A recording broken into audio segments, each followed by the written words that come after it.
안녕하십니까. 권순장의 브릿지 권순장입니다. 오늘도 각도기님을 모시고 미국 시장만 흥분했는데 괜히 우리나라까지 흥분한 것처럼 이렇게 느껴지도록 만든, 왜 내 계좌는 아직 흥분 안 하고 있는 건가 뭐 이런 생각도 들고, 그래서 미국 시장의 흥분, 네. 그리고 우리나라 시장의 쏠림에 대해서 한번 오늘 중점적으로 한번 이야기를 해보려고 하는데요. 뭐부터 개인들이 궁금하신 걸 물어보신다는 거죠? 그렇죠. 네. 네. 그러니까 제가 할 수 있는 한 뭐 최선을 다해 답변을 하겠습니다. 알겠습니다. 일단은 미국 시장이 좋은 거는 사실이다. 그건 명확하잖아요. 여기서 위기에 빠질 수 있느냐? 그러니까 식어가는 거는 분명히 맞고, 시간이 지날수록 현재 금리를 오랫동안 유지하면은 중소기업이나 작은 기업들이나 개인 자영업자나 이런 쪽은 계속 안 좋아지긴 할 거예요. 네. 분명히 맞을 거고, 그다음 활동성도 떨어지지만 두 가지 요인이 있는데, 일단 부채 문제가 없고, 네. 두 번째 개인들 소득이 괜찮고. 그러니까 이게 우리 옛날에 우리 서준식 교수하고 했었던 그 월간 서준식에 네. 보면 그 경제에 대한 이야기하면서 케인즈 경제에 대한 이야기를 많이 했는데 전형적으로 딱 그거예요. 그러니까 케인즈 경제에서는 인플레이션이 임금에서 이루어지는 거는 전혀 사회적으로 문제가 없다. 왜냐하면 임금 소득자들의 임금이 많아져서 인플레이션이 일어나는 건 다 대응이 가능하기 때문에 경기가 괜찮다라고 보거든요. 근데 이제 그 다른 그 재화의 가격 상승, 특별히 뭐 땅값의 상승이라든가 이런 것들은 경기를 굉장히 훼손시키는 쪽으로 나갈 수밖에 없다라는 얘기를 여러 번 하셨거든요. 그래서 이제 그분이 진짜 우리나라에서 케인즈 바 중에 최고 케인즈 바 중 한 명이잖아요. 유튜브 나오시는 분들 중에서. 근데 딱 전형적으로 지금 그런 거예요, 미국이. 그러면 미국 시장은 진짜 환장까지도 갈 수 있는 건가요?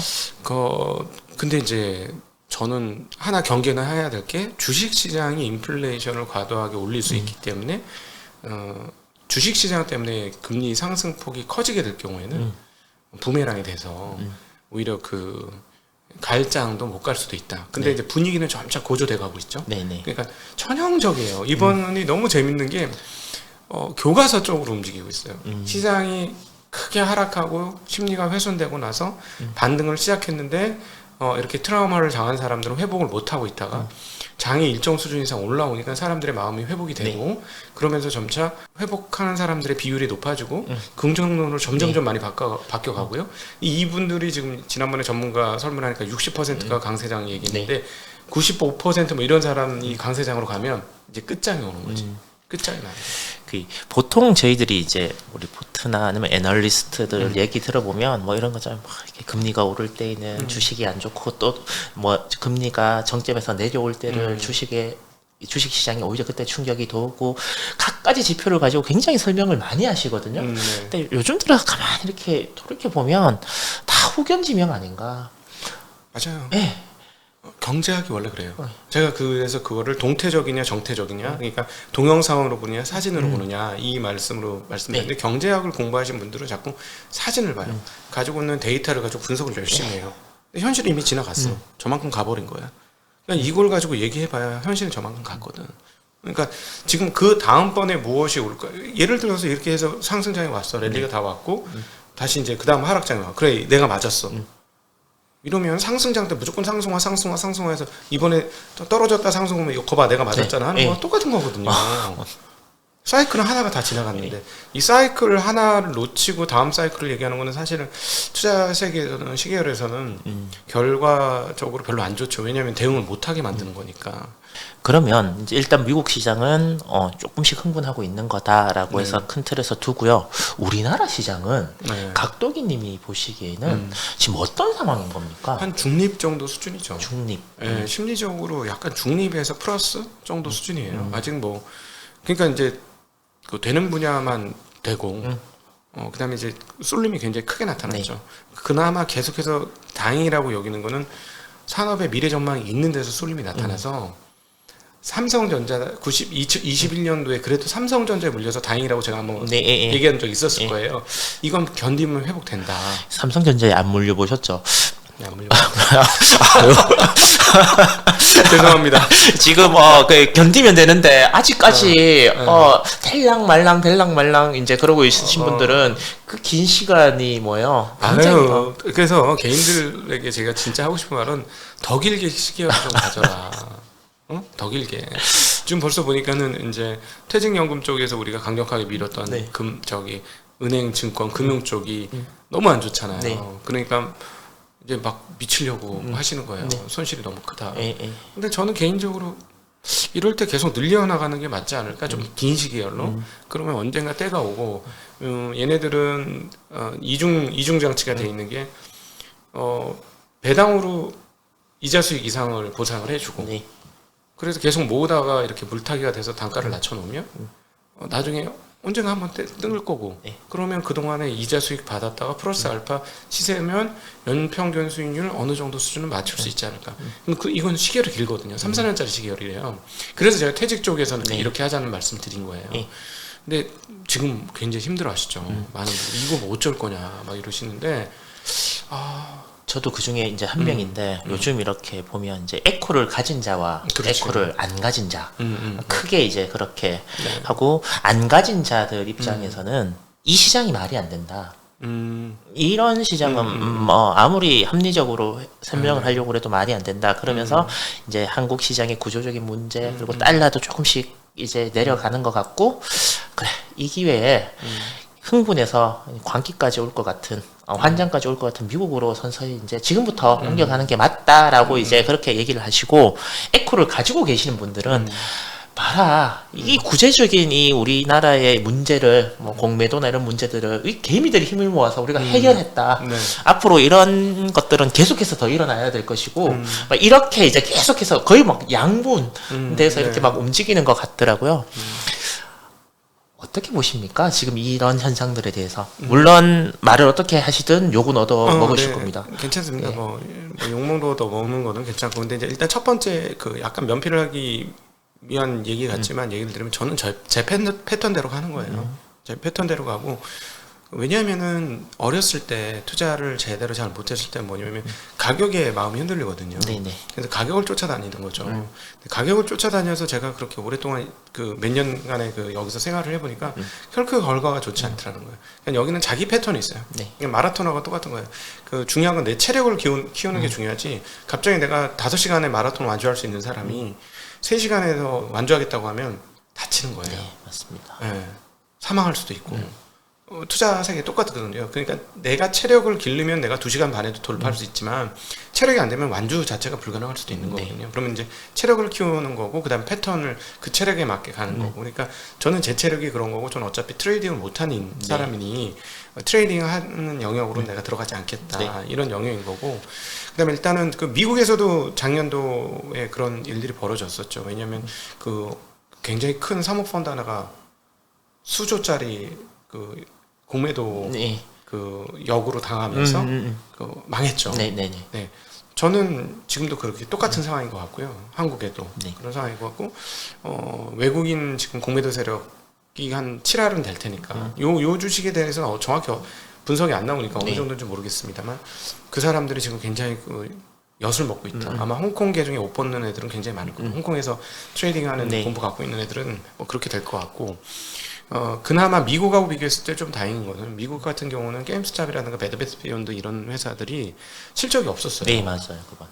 실적이 없어서 지금 배드베스 비욘드는 파산 신청까지 했잖아요. 근데 우리나라의 것들은 실적이 계속 우상하고 있거든요. 그래서 그 부분은 조금 다른 궤적이라고 봐요.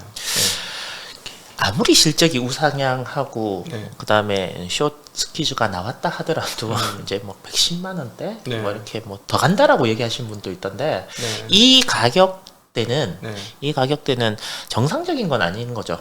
그렇죠. 합리적인. 예, 근데 어디까지 갈지 몰라요. 왜냐하면 여긴 실적이 있는 놈이 간 거고 게임스탑이나 배드베스 비욘드 같은 경우는 실적이 없는 애들이 가격이 갔거든요. 그러니까 그건 진짜 말도 안 되는 거였고 여긴 뭔가 근거 물론 여기에서 실적 안 나오는 애가 같이 덩달아 가는 애가 있습니다. 형 따라간다고 이제 따라가는 네, 애들. 제가 저는 그 부분에 대해서 뭐 여전히 똑같아요. 입장이 똑같은데 그거 때문에 욕 많이 먹었죠. 저는 가격 상관 안 한다. 가격 상관 안 하고 본질이 가는 놈하고 본질이 안 가는 놈 안 쫓아가는 거고 하는 거는 좀 차이가 있다. 네. 뭐 어떻게 뭘 만들지 모르겠으나 제가 보기에는 그 예를 들어서 바이오 업종하고 틀린 게 바이오 업종은 이렇게 해서 자금 조성을 해가지고 자금 조성을 성공하게 되면 뭔가를 끓일 수 있어요. 네. 왜냐하면 설비 증설 비용이 제한적이거든. 그 자금 땡긴 걸로 설비 증설을 가능해. 네. 근데 2차 전지는 너무 돈이 많이 들어요. 너무 돈이 많이 들어서 주식을 잘 성공적으로 일으켜가지고 그걸로 설비 증설을 한다? 그건 굉장히 어려운 문제예요. 그러면 네. 뭐 작은 2차 전지 회사들이 무슨 광산을 샀다거나 뭘 한다, 그러니까 네. 대기업을 계열로 두고 있는 곳 말고 그런 데는 진짜 많이 조심해야 될 부분들이 있겠다, 맞죠? 예, 그렇죠. 그거는 뭐 분명히 그렇게 조심해야 될 것 같고요. 그다음에 이제 그 앞서 그 질문 중에 질문을 답변을 못했는데 미국으로 갈 거냐 했는데 네. 여실히 증명되는 한 가지는 이번에 나스닥의 그 지수 조정을 보면서 우리 서준수 교수님한테 배운 부분인데 한국 거래소는 정말 미국 거래소에 비해 정말 그지 같구나. 얘네는 이렇게 밸런스 조절하는구나. 우린 밸런스 조절 어떻게 하는지 아십니까? 모르겠어요. 오른 주식 편입하고 내린 주식 편출해요. 예, 그거 어떤 분, 지수 예. 산정할 때. 그럼 이게 어떻게 되냐면 항상 지수가 고평가 상황이에요. 고평가된 주식을 편입하고 저평가된 거를 내보내는 거나 마찬가지잖아요. 물론 이게 망할 주식을 내보내는 건 상관이 없지만 주가 많이 떨어졌다고 편출시키고 많이 올랐다고 올리면 이 지수가 얘네들은 고점이었어. 만약에 예를 들어 고점이었다 떨어져. 근데 얘는 저점인데 올라갈 건데 밖으로 내보냈어. 이러면 얘네들 때문에 지수는 떨어졌지. 네네. 그다음에 얘네는 올라갈 때 지수 편출됐으니까 기여 못하지. 올라는 놈 떨어지면 지수는 떨어지죠. 이건 영원히 그 지수가 고평가받는 방식이에요. 웃기는 거죠. 근데 미국 같은 경우는 지금 그 잘 나간다는 7대 종목, 네, 예. 7대 대형 종목의 비중을 내렸잖아요. 이건 지수를 지키려고 하는 거예요. 그러니까 얘네들이 지수를 약간 마사지를 하는 거죠. 그러면은 ETF 투자자들은 어떻게 되겠습니까? ETF 투자자들은 계속 이게 지수가 우상하면 계속 같이 가는 거예요. 네. 그래서 ETF는 항구하지 마라, 진짜. 특별히 지수형은 섹터는 모르겠으나 그 지수형은 한국하지 말고 차라리 미국이 낫다. 각동이님이 차라리 미국이 낫다라는 부분은 ETF는 처음인 것 같습니다. ETF는 미국이 낫다. 왜 이걸 봐서는 왜냐면 한국의 거래소가 개혁되기 전까지는 미국처럼 저렇게 어떤 지수를 꾸준히 우상향시키고자 하는 욕구가 없어요. 한국 거래소는 그런 욕구가. 그럼 사실은 뭐 SG 사태라든가 이런 거 다 막을 수 있었거든. 못 막겠어. 욕구가 없는 건 약간 그런 느낌도 들어요. 그 대기업, 그러니까 그 대기업은 아니고 중견중 소기업이 이제 그거 하기 위해서 그 증여를 하기 위해서 계속해서 가격을 낮추고 자회사 같은 거 작은 관계 만들어서 나중에 이제 상장을 시키는데 거기 계시는 분들은 굳이 주식 시장을 우상향 시켜야 되겠다는 생각을 안 갖고 계시는 것 같아요. 이게 참 그냥 하던 대로. 그래서 서준 교수가 빨리 민간화 해라. 민간 기업하고 상장해라. 그 투자자들 있게 만들어라 하는 거죠. 지금 약간 공기업 스타일이잖아요. 네. 그리고 뭐 정부의 입김이 들어가겠죠. 거래소 이사장 되고 뭐 이렇게 하는데 그러니까 그냥 자리 보존하면 되는 거고 뭐 정부 인사 나중에 퇴직하고 가야 될 중요한 것이고 안 되는 거예요. 이 모양새가. 그러니까 그런 것 같아요. 경쟁이 없고 그래서 빨리 경쟁이 생겨야 돼. 새로운 시장이 생겨야 되고 그 민간 거래소가 생겨가지고 상장되는 거래소가 생겨서 우린 계속 지수를 잘 만들 거야. 그럼 어떻게 되겠어요? 가려봤죠. 기업도 가려봤고 지금 이번에 일본에서 그랬잖아요. P별 1배 이하에 대해서 소명해라. 거래소가 그렇게 할 수 있어요. 그 일본이 그랬다는 건 좀 신기한 것 같아요. 네. 굉장히 보수적이고 뭐 주식을 굳이 뭐 높게 유지해야 되나라는 생각을 가지고 있다고 저는 그렇게 알고 있었거든요. 네네네. 그래서 쟤네들한테 무슨 큰일이 생겼었나? 왜 갑자기 저런 행동을 하지? 거래소는 원래 그래야 되는 거지. 왜냐하면 자본이 풍성하게 들어와서 많은 자본이 필요한 기업들에게 자금을 조달해 주려면 풀장이 커야 돼요. 쉽게 얘기하면 수영장이 커야 수용 인원이 많아지는 거지. 수영장이 목욕탕만 하면 누가 와서 수영을 칠 수가 있겠어요. 그러니까 마음껏 뛰어놀 수 있게 만들려면 운동장이 넓어야 되는데 한국은 한국 경제 수준과 수출 기업이 많다는 이런 특성 그리고 기업이 GDP에서 공헌하는 부분이 크다는 거, 수출입이 크다는 건 기업이 GDP에 공헌하는 바가 크다는 얘기예요. 그리고 내수가 약하잖아요. 이런 것들을 총체적으로 감안해 보면 주식시장이 너무 작은 거예요. 그러니까 우리나라 GDP가 뭐 세계 전 세계에서 1.7%다, 1.8%다 하니까 1.8%만 투자해야 된다라고 얘기도 하지만 그게 안 맞는 게 일본이나 중국이나 미국은 다 내수가 강해요. 근데 우리는 내수가 별로 없어요.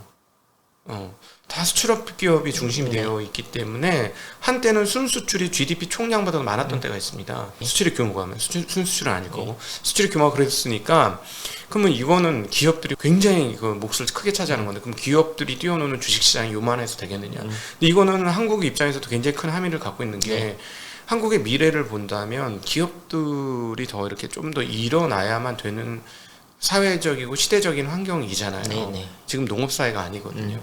농업사회가 아니고 기술 혁신을 이끌어가는 기업들이 세계의 주도권을 가지고 가고 미국의 7대 기업을 보면 국가 GDP에 버금가는 회사들이 몇 줄비하고 그것도 순위가 상위권에 있는 회사들조차 있는 이런 상황이잖아요. GDP 대비 시가총액 규모가. 그럼 결국 그 어떤 기업을 통해서 국가 발전에 이바지할 수 있다라고 보면 주식시장이 잘 돼야 되는 거예요. 그러니까 이 부분은 너무 안타까운 거고 한국은 부동산에 모든 게 편중돼 있어서 그래요. 그런 측면에서 보면. 그렇죠. 뭐 부동산에 대한 부분은 사실 뭐 이렇게 말을 꺼내면 할 얘기가 이제 굉장히 많은데 또 이제 부동산 전문가들을 이제 불러서 진짜 뭐 전세 자금 이런 것들을 부채로 다 넣었을 때 우리나라 부동산이 어느 정도 위험한지 이런 것도 한번 여쭤볼 수 있는 시간을 가지도록 하고요. 또 많은 분들이 각동이님 부동산 얘기하면 다 그래요. 증권쟁이들은 무조건 부동산 나쁘다 그러고 그래야 부동산이 뭐 좀 이렇게 그 너무 편중되면 자기들이 소외되거나 아니면 자기들한테 돈이 안 들어오니까 그런 거 아니냐라고 해서 그것도 약간 보유 편향 비슷하게 해서 안 좋게 보시는 분들도 계시더라고요. 충분히 그럴 수 있어요. 네. 그럴 수 있고 제 주변에서 주식으로 성공하신 분들 중에 부동산으로 넘어가서 주식에 관심 없어진 분들도 꽤 되고 쉬우니까. 거기도 연구 열심히 합니다. 지금 뭐 그래서 여의도에 올인되신 분들 꽤 있어요. 제 주변에. 규모도 훨씬 크죠. 한 10배 이상 큰 것 같아요. 제가 보면. 그러니까 주식으로 1,000억 갖고 있으면 대단하다 이러는데 그 정도로 명함을 내려면 부동산 한 1조는 갖고 있어야 되는 것 같아요. 규모가 훨씬 더 크고. 그런데 개인적으로 이거 역사적으로 제가 경제 역사를 공부하고 있는데 개인들 일반인들 입장에서 과연 어떤 게 미래에 좋을까라고 생각을 해보면 과거에 이제 부동산이 화랑이었던 나라들, 그래서 부채가 많이 컸던 나라들의 그 뒤끝을 보면 결코 좋지를 않아요. 그래서 그걸 걱정하는 거예요. 그리고 저는 GDP가 성장하고 경제가 성장함에 따라서 부동산 시장도 더불어서 같이 성장하는 건 거의 필연적인 것 같기는 합니다. 어쩔 수 없어요. 그거는 당연히 그런 거고 그걸 부인하는 건 아닙니다. 그걸 부인하는 건 아니지만 지금처럼 부동산 시장 대비 주식시장이 소외되는 이 상황들이 한국 미래에 좋으냐. 왜냐하면 보시면 알겠지만 세무 관련 문제라든가 이런 모든 게 부동산에 월등히 유리해요. 지금 이번 달에 종합부동산세도 나오고 재산세도 나와갖고 그거 뭐 제가 제 주변에 이제 세금 물어보잖아요. 세금 얼마 내는데요? 5천만 원 이상 내시는 분들은 얼마 안 돼요. 근데 월급쟁이 중에 5천만 원 이상 세금 내는 사람 꽤 많아요. 그렇죠. 그냥 매년 그것도 매년 그렇게 내는 사람 참 많아요. 월급쟁이 중에 5천만 원 이상 세금 내는 사람들이 한 2억 이상이면 2억 넘으면 다 연봉 2억 받으면 5천만 원 이상 낼 거거든요. 그러면 5천만 원 내고 이것저것 쓰고 생활비 쓰고 그 사람 돈 얼마나 모을 것 같아요? 자산 없어요. 2억 버는 사람들 자산 거의 없다고요. 근데 5천만 원 정도 부동산으로 세금 내는 사람 자산 얼마인지 한번 물어보세요. 얼마인가? 부동산 자산 규모 얼마인가? 비교도 안 돼요. 여기는 그냥 서민이라고 표현하기는 어렵지만 이 사람들 근데 직장 잃으면 서민 됩니다. 연봉 2억 받던 사람들 소비 패턴 줄이지 못하고 계속 가는 사람들은 직장 끊기면 서민 바로 떨어지고요. 그러나 저 동네에 있는 사람들은 굉장히 괜찮아요. 이걸 얘기하는 거예요. 그러니까 사람들이 부동산세 너 내봤냐 안 내봤냐 하는데 세금으로 보면 정말 큰 차이가 납니다. 그러니까 많은 분들이 부동산이 유리합니다. 훨씬 더. 많은 분들이 오해하셨던 부분은 이런 것들인 것 같은데 월급쟁이, 월급 종사자들이 아니고 이제 부동산에 비해서 주식 투자하는 사람들은 세금을 안 내지 않느냐. 세금을 안 낸다. 그러니까 이제 그것 때문에 그 자기는 세금을 안 내면서 주식 투자해서 아니지 배당소득세. 배당소득세는 있죠. 뭐 15.4%. 그다음에 우리 종합과세 되잖아요. 네, 그렇죠. 배당소득세 2천만 원 이상부터 이제 종합과세 더 올라가면은 이제 종합과세 걸리면은 38%인가 40%인가 내잖아요. 38%죠. 그럼 뭐 세금이 월등히 높아요. 아니 자산 규모로 따져보자고. 그러면 부동산 40억 갖고 있는 사람하고 주식 40억 갖고 있는 사람하고 비교해 봤을 때 세금 누가 내겠냐. 여기가 10억 이상 보유하면 세금 다 때려 맞잖아요. 그러면 그렇게 따져보면 여기가 세금 더 많습니다. 주식하고 비교해도 사실 많아요. 자산 규모로 보신다면. 그러니까 예를 들어서 세금 한 2, 3천만 원 이상 내는 부동산 보유자 자산 규모를 예, 주식 맞습니다. 규모로 가지고 있으면 세금 절대 쫓겨내지 않는다. 그거 안 내려면 진짜 종목 100종목 깔아. 그렇게 해야 되는데. 아무튼 이 부동산 문제는 참 말 꺼내기가 굉장히 조심스러운 부분들이 있는데 추후에는 요 부분에 대해서 저도 그러니까 부동산 전문가 말고 각도기님하고 한번 이렇게 이야기를 나눌 수 있는 주제를 한번 해서 이야기를 한번 나눠봤으면 좋겠고요.